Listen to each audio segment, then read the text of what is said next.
everybody. Today I have a pattern review for you. It is McCalls 7969. And if you want to hear all about it, stay with me.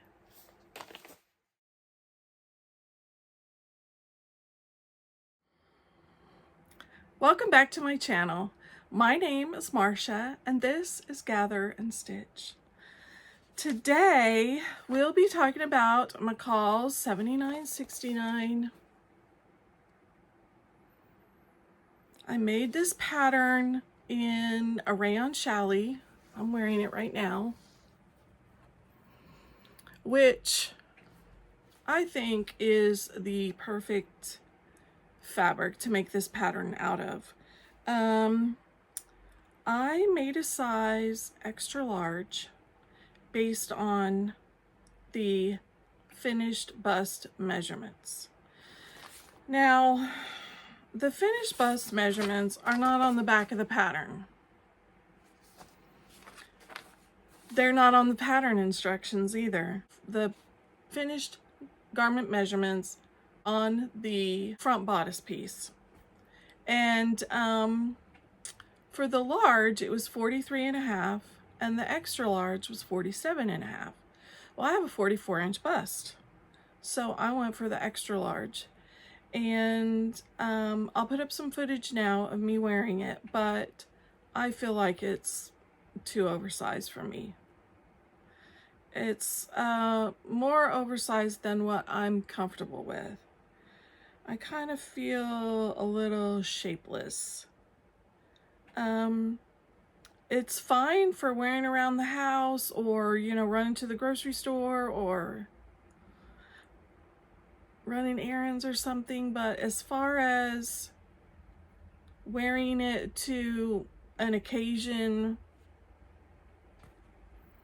I probably won't, because I just feel like it's too big.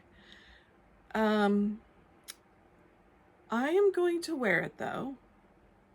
I like to wear my garments at least a day, or, you know, wash it and then wear it another day, just to kind of see if there's anything about it that bothers me or is uncomfortable, or, you know, that I just don't like. And see if I need to make some alterations, or if I just decide this isn't for me and, you know, it goes either in the recycle to be recycled into something else, or it gets donated. So we'll see. I'm going to reserve judgment on this one. I do love the neckline. I love the crossover.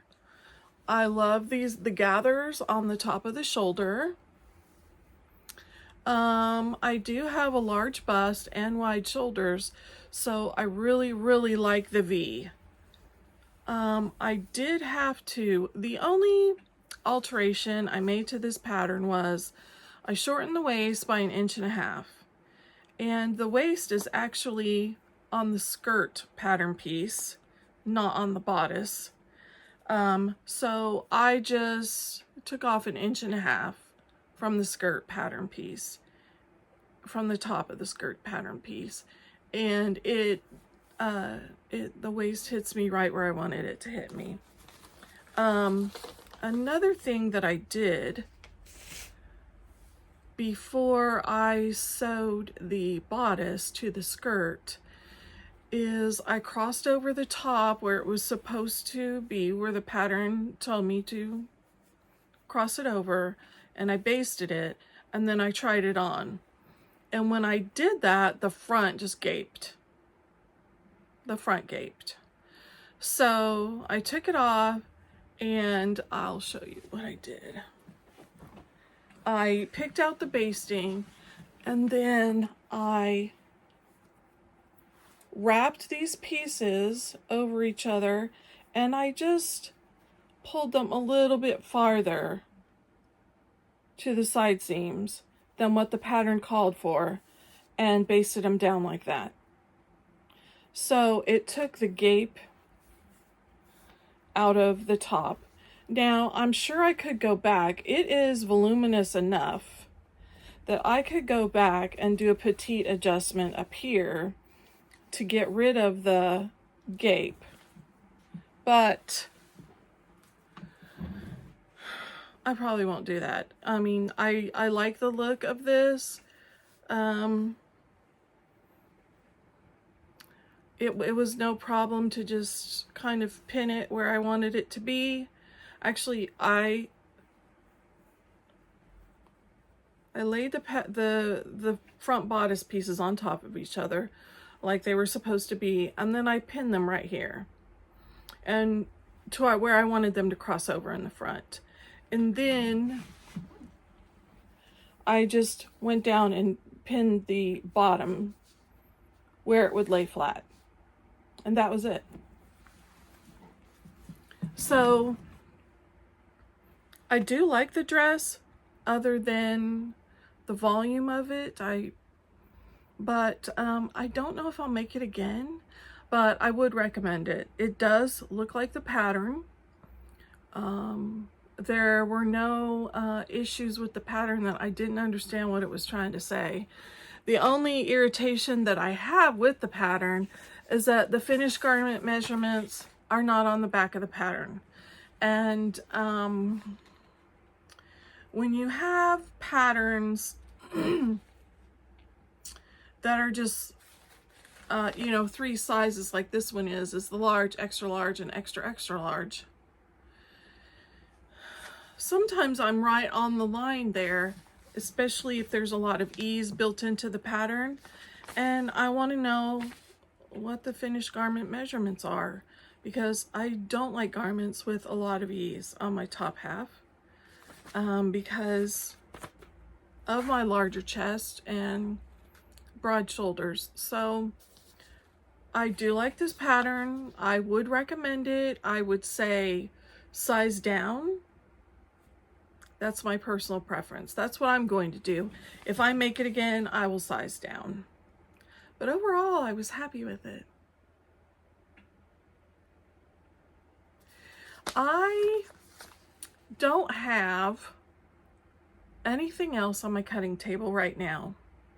I ordered the robes. I know I've been talking about these robes for weeks. I did order the robes. I ordered the fringe, and the fringe fell on the floor, so let me grab that. I looked and looked and looked for this cotton fringe that is longer than 5.5 inches. I could only find 5.5 inch of this fringe.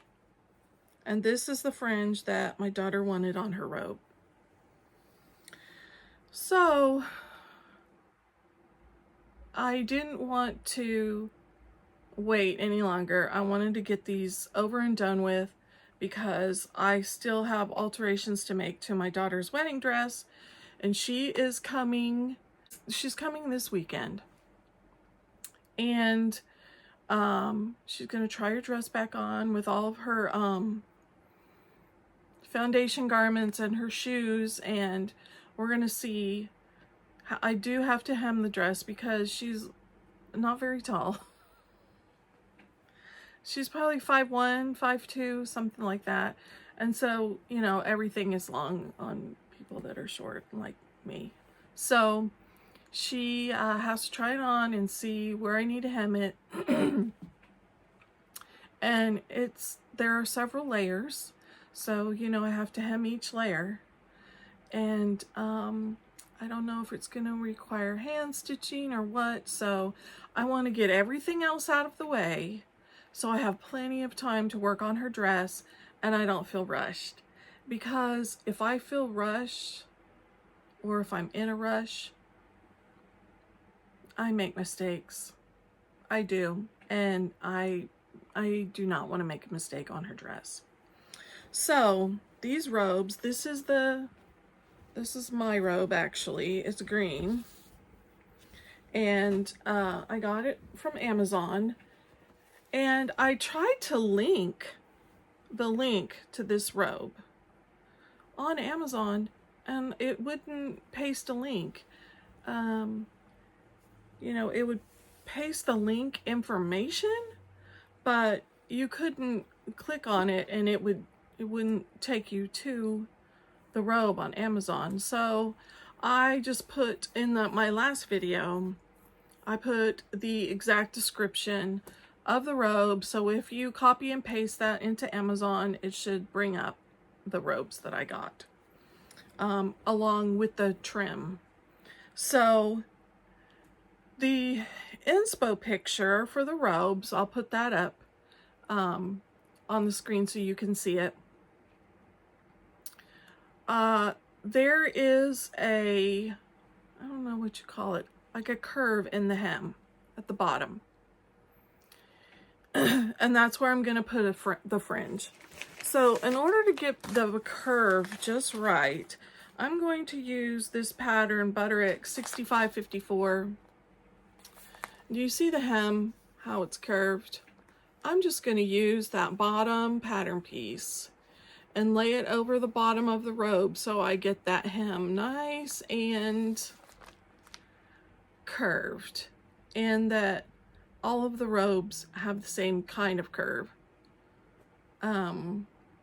I know I could eyeball it, but I'm not going to. So I've made this pattern before and I like it, and